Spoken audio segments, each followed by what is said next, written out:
हरि ओम.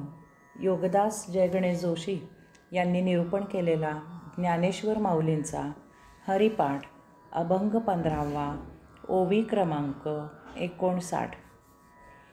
एक नाम हरी द्वैत नाम दूरी, अद्वैत कुसरी विरला जाणे.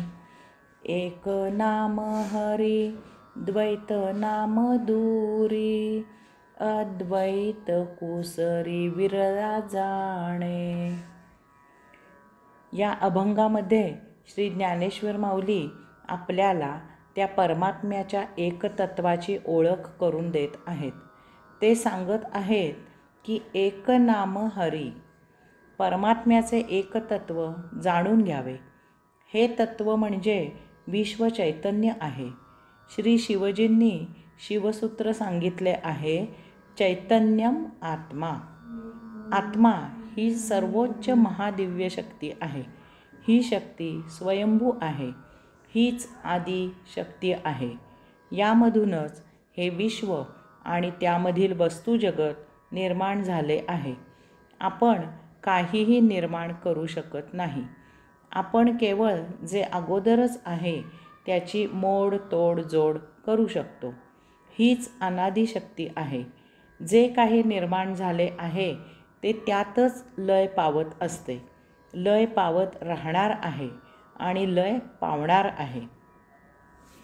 आपण काहीही नष्ट करू शकत नाही. आपण फार तर आकार, रूप, गुणधर्म बदलू शकतो. हे तत्व सतत असते. ते चिर आणि शाश्वत आहे. हे तत्व विश्वाच्या आधी होते.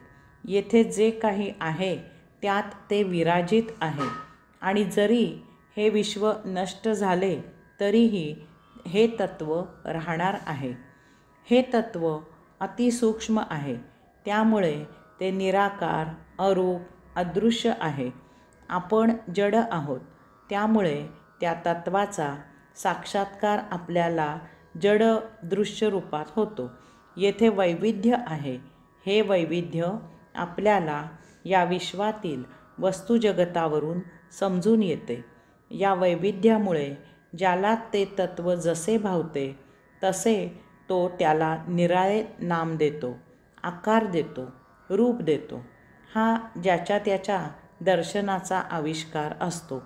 मूलतः ते तत्व एकच एक आहे.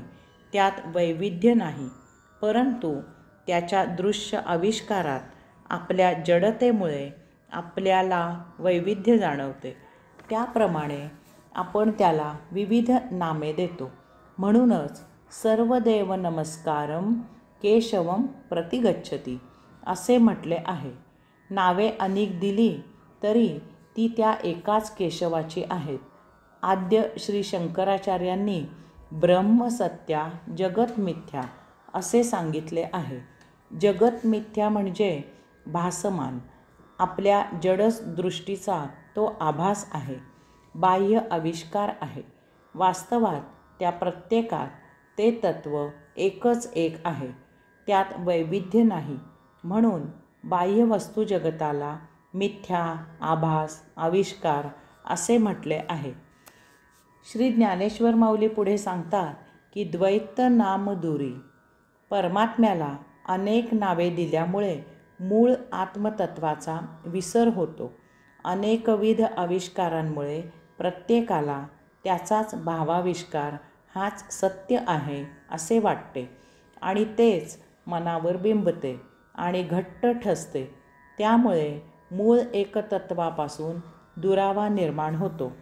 आपल्याला जे दर्शन झाले तेच एकमेव सत्य दर्शन आहे असा दावा तो साक्षात्कारी करतो. त्याच्या स्वानुभूतीला तो स्वतंत्र नाम देतो. त्या नामाची उपासना करतो. त्याचे शिष्य, भक्त आपला स्वतंत्र, निराळा, वेगळा संप्रदाय स्थापन करतात. एक आगळीवेगळी परंपरा सुरू होते. असे होण्यात काहीच चूक नाही. परंतु यामधून जे प्रमाद होतात ते परमात्म्यापासून दुरी निर्माण करणारे असतात. अशा पंथांमुळे, संप्रदायांमुळे दोन पंथात, दोन संप्रदायांमध्ये वितुष्ट येते.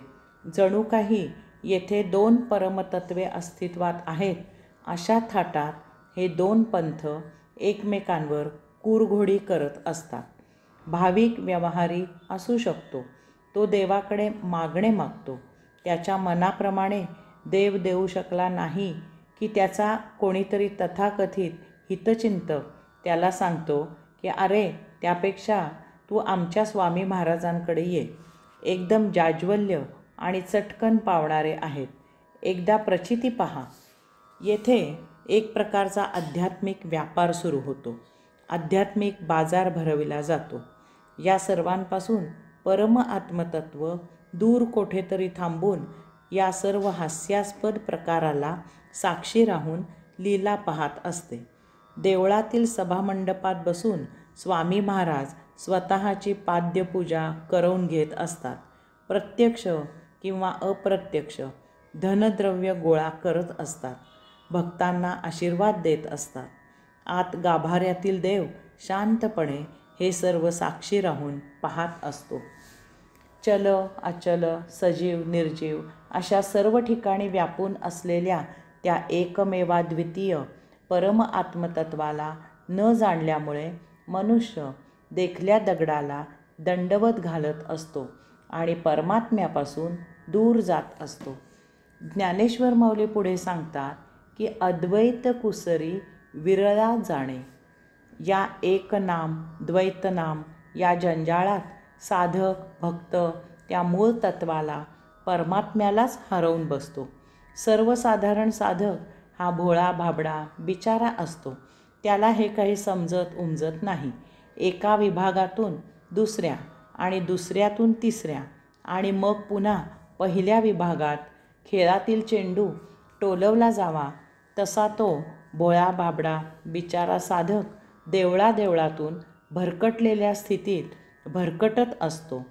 एखादा क्वचित विरळा साधक या सर्वांचा योग्य विचार करतो किंवा त्याला योग्य योगगुरू भेटतो आणि तो त्या योगगुरूचे ऐकतो आणि योग्य मार्गावर पाऊल ठेवतो. एक नाम द्वैतनाम यापेक्षा असा साधक या दोन्हीच्याही पलीकडे अतीत दृष्टी वळवतो. त्या एक अनेकमध्ये त्याला ते एकमेव आत्मतत्व साक्षात्कारित होते. जळी स्थळी काष्टी पाषाणी चराचर सृष्टीमध्ये ते एकमेव आत्मतत्व भरून उरले आहे हे त्याला उमजते. या अशा साक्षात्कारातून तो स्वतःला द्वैतामधून मोठ्या कौशल्याने बाहेर काढतो. श्री ज्ञानेश्वर माऊलींनी अद्वैत साक्षात्काराला कौशल्य असे म्हटले आहे.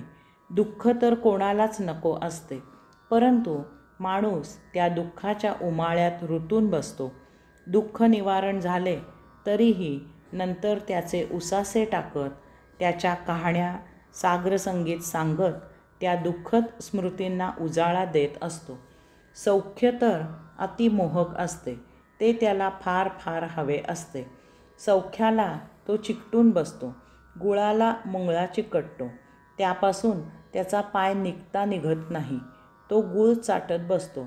लवकरच गुळाला चिकट रस स्त्रवतो आणि त्याला चिकटून मुंगळ्याचा त्यातच अंत होतो. माणूस असाच सौख्याला चिकटून बसतो आणि ते उपभोग घेत मुक्ती न मिळता त्यातच जन्ममरणाचे फेरे घेत राहतो. यास्तव येथे सुखदुःखामधून दूर होऊन त्याच्या अतीत जाणे हे मोठे कौशल्य आहे असे श्री ज्ञानेश्वर माऊली सांगत आहेत. हरि ओम.